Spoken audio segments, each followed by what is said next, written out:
পাতুরি অনেকেই নানানভাবে বানিয়ে থাকো, তবে আজকে যে আমি রেসিপিটা শেয়ার করব সেটা তোমরা একবার ট্রাই করে দেখতে পারো।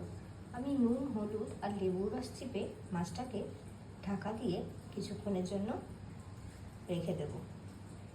কেটে রেখেছি সর্ষে, পোস্ত, কাঁচা লঙ্কা আর একটু নুন আর হলুদের গুঁড়ো দিয়ে বেটে রেখেছি।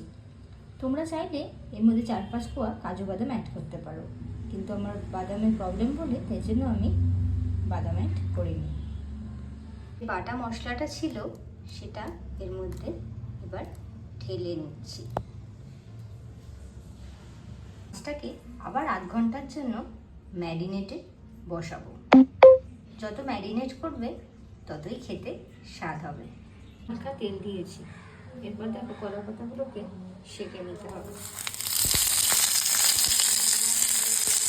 এরকমভাবে সাজিয়ে তারপরে মাছটা দিয়ে একটা লঙ্কা আর সর্ষের তেল দিয়ে দিতে হবে। এটাকে তৈরি করে নিচ্ছি। খুবই ধৈর্যের কাজ, আস্তে আস্তে তৈরি করতে হবে। ফাইনালি এটাকে মোড়া কমপ্লিট হয়েছে। খুবই ধৈর্যের কাজ বলতে পারো, ভীষণ ধৈর্য। মেকারের মধ্যেও করতে পারো তোমরা, তবে আমার কাছে মোমো মেকার নেই তাই জন্য থালা দিয়ে এরকম ঢাকা দিয়ে দিয়েছি। ওটা হচ্ছে ভীষণ সুন্দর স্মেল বেরিয়েছে, খুব সুন্দর। তো রেডি হয়ে গেছে, খুব সুন্দর একটা স্মেল উঠেছে।